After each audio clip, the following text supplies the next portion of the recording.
कभी सोचा है कि 1 अरब से भी ज्यादा लोगों की उम्मीदों, उनके सपनों को एक ही धागे में कैसे पिरोया जा सकता है? इसका जवाब पता है कहां है? वो एक ही दस्तावेज में छिपा है, भारत का संविधान। चलिए आज इसी की कुछ खास बातें समझते हैं। देखिए, भारत का संविधान सिर्फ एक कानून की किताब नहीं है, ये अपने आप में एक महाकाव्य है और ये दुनिया का सबसे लंबा, सबसे बड़ा लिखा हुआ संविधान है। जरा सोचिए, जब ये बना था तो इसमें 395 आर्टिकल्स थे और अब ये 448 तक पहुंच गया है। वाकई बहुत बड़ा दस्तावेज है ये।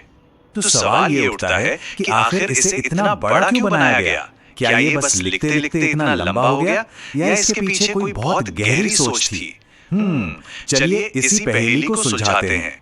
असल में इसका इतना बड़ा होना कोई इत्तेफाक नहीं था, बल्कि एक सोची समझी जरूरत थी।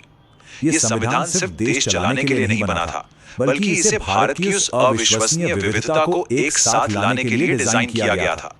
अब इसके इतने भारी भरकम होने के पीछे ना कई दिलचस्प वजह हैं। पहली तो ये कि भारत इतना विशाल और विविधताओं से भरा है कि हर किसी का ध्यान रखना था। दूसरी, इसे गवर्नमेंट ऑफ इंडिया एक्ट 1935 पर बनाया गया था, जो खुद ही बहुत बड़ा था। फिर केंद्र और सभी राज्यों के लिए अलग अलग नहीं, बल्कि एक ही संविधान बनाने का फैसला किया गया।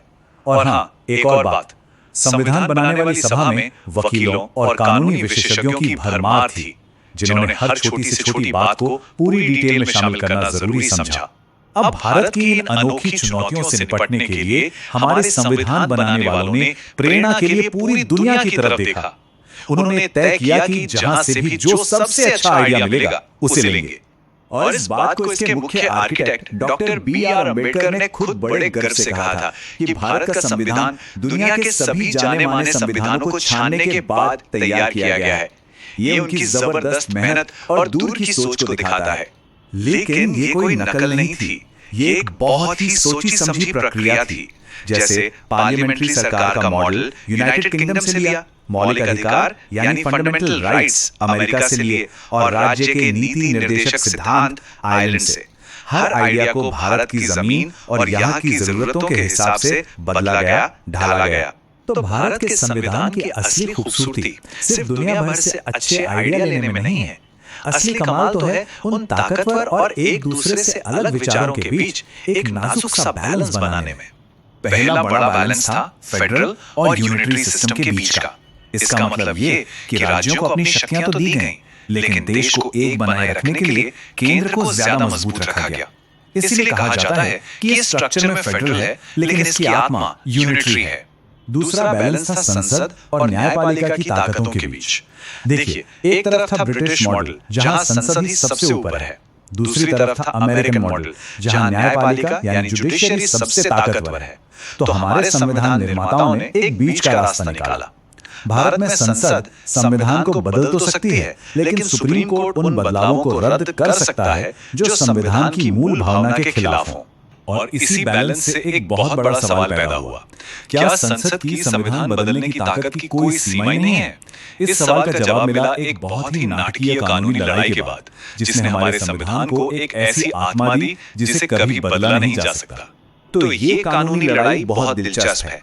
कहानी शुरू होती है 1951 के शंकरी प्रसाद केस से, जब सुप्रीम कोर्ट ने कहा कि संसद कुछ भी बदल सकती है, मौलिक अधिकार भी। फिर आया साल 1967 गोलकनाथ केस और कोर्ट अपने ही फैसले से पलट गया और कहा नहीं, मौलिक अधिकार पवित्र हैं, उन्हें नहीं बदला जा सकता।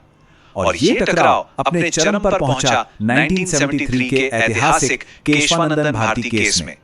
और इसी केस से निकलकर आया बुनियादी ढांचे का सिद्धांत यानी बेसिक स्ट्रक्चर डॉक्ट्रिन। अब ये क्या है?